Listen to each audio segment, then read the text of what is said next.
शेतकरी कर्जमाफी, शेतकरी राज्यातील शेतकऱ्यांना कर्जमाफी बाबतीमध्ये काय शेतकऱ्यांनी प्रश्न काय सदस्यांनी प्रश्न उपस्थित केले? आपल्या सर्वांना माहिती आहे की आम्हा सामायिक शेवटी ह्या सरकारमधले अनेक मुलंही शेतकरी हे जे मंत्रिमंडळात काम करून असू द्या किंवा आमदार असू द्या, शेवटी आम्ही सगळेजण शेतकऱ्याची मुलं आहोत. शेवटी शेतकऱ्यांचं हित जपणं, शेतकऱ्यांना मदत करणं, शेतकऱ्याला सहकार्य करणं आणि शेतकरी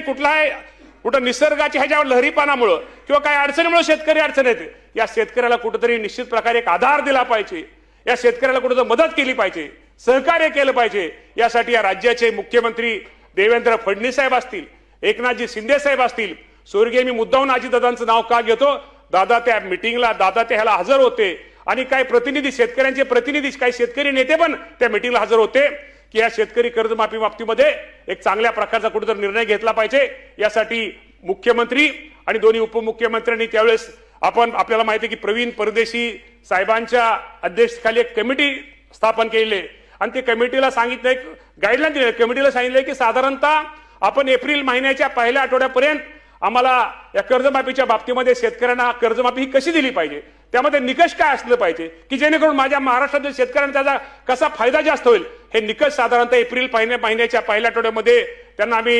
ही दिलेलं आहे. त्यामुळे एप्रिल महिन्याच्या पहिल्या आठवड्यात त्यांचा अहवाल आल्यानंतर त्या बाबतीमध्ये चर्चा होऊन साधारणतः आपल्याला माहिती आहे की सोसायटीचं कुठलंही शेतकऱ्यांचं सोसायटीचं वर्ष 30 जून असतं. 30 जून पूर्वी या राज्यातील माझ्या शेतकऱ्यांना कर्जमाफीच्या बाबतीमध्ये या राज्याचे मुख्यमंत्री आणि दोन्ही उपमुख्यमंत्री निर्णय घेतील, परंतु माझ्या शेतकऱ्यांना कर्जमाफी ही दिली जाईल हे मुख्यमंत्र्यांचं जे आश्वासन आहे निश्चित प्रकारे आपल्या सर्वांना सांगतो. हे 30 जून पूर्वी हे पूर्ण निश्चित प्रकारे केलं जाईल.